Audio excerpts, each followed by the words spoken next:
Hi hello welcome back to വെസ്ട്രിക്ക. നമ്മളിന്ന് വന്നിരിക്കുന്ന വെഡിങ് സീരീസിലെ ആദ്യത്തെ സാരി നിങ്ങൾക്ക് ഇൻട്രൊഡ്യൂസ് ചെയ്യാനാണ്. ഞാനിന്ന് വന്നിരിക്കുന്ന സോഫ്റ്റ് സിൽക്ക് സാരിയിലെ ഒരു ബ്യൂട്ടിഫുൾ കളർ കോമ്പിനേഷനുമായിട്ടാണ്. Olive green with purple combination. സാരിയുടെ ബോഡി ഫുള്ളായിട്ട് ഇങ്ങനെ ഒരു golden sari buttas throughout പോയിട്ടുണ്ട്. സാരിയുടെ മെയിൻ ഹൈലൈറ്റ് എന്ന് പറയുന്നത് കോൺട്രാസ്റ്റ് ഷെയ്ഡിൽ വന്നിരിക്കുന്ന ഒരു പല്ലുവാണ്.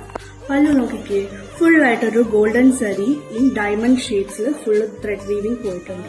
അതിന്റെ താഴെ വന്നിട്ട് ഫുൾ ട്രഡീഷണൽ ഡിസൈൻസും പോയിട്ടുണ്ട്. ഇതിന്റെ ബോർഡർ നോക്കുവാണെങ്കിൽ ഒരു സൈഡിൽ വീതിയുള്ള ബോർഡറും ഇനി ഒരു സൈഡിൽ ചെറിയ ബോർഡറുമാണ് വന്നിരിക്കുന്നത്. ചെറിയ ബോർഡറിൽ ഫുള്ളായിട്ട് പീകോക്ക് ഡിസൈനും ചക്ര ഡിസൈനും പോയിട്ടുണ്ട്. അതുപോലെ തന്നെ വലിയ ബോർഡറിൽ ഇതിന് ത്രൂ മിഡിലായിട്ട് ഗോൾഡൻ സാരി ഡിഫറൻസിയേഷനും പോയിട്ടുണ്ട്. ഒലിവ് ഗ്രീൻ വിത്ത് പർപ്പിൾ എന്ന് പറയുന്നത് തന്നെ ഒരു വിന്റേജ് കോമ്പിനേഷൻ ആണ്. ബ്ലൗസ് വന്നിരിക്കുന്നത് പ്ലെയിൻ ആയിട്ടാണ്. Hi hello welcome back to വെസ്ട്രിക്ക. നമ്മളിന്ന് വന്നിരിക്കുന്ന വെഡിങ് സീരീസിലെ ആദ്യത്തെ സാരി നിങ്ങൾക്ക് ഇൻട്രൊഡ്യൂസ് ചെയ്യാനാണ്. ഞാനിന്ന് വന്നിരിക്കുന്ന സോഫ്റ്റ് സിൽക്ക് സാരിയിലെ ഒരു ബ്യൂട്ടിഫുൾ കളർ കോമ്പിനേഷനുമായിട്ടാണ്. Olive green with purple combination. സാരിയുടെ ബോഡി ഫുള്ളായിട്ട് ഇങ്ങനെ ഒരു golden sari buttas throughout പോയിട്ടുണ്ട്. സാരിയുടെ മെയിൻ ഹൈലൈറ്റ് എന്ന് പറയുന്നത് കോൺട്രാസ്റ്റ് ഷെയ്ഡിൽ വന്നിരിക്കുന്ന ഒരു പല്ലുവാണ്.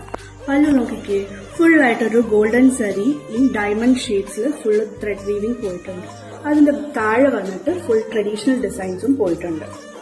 ഇതിന്റെ ബോർഡർ നോക്കുവാണെങ്കിൽ ഒരു സൈഡിൽ വീതിയുള്ള ബോർഡറും ഇനി ഒരു സൈഡിൽ ചെറിയ ബോർഡറുമാണ് വന്നിരിക്കുന്നത്. ചെറിയ ബോർഡറിൽ ഫുള്ളായിട്ട് പീകോക്ക് ഡിസൈനും ചക്ര ഡിസൈനും പോയിട്ടുണ്ട്.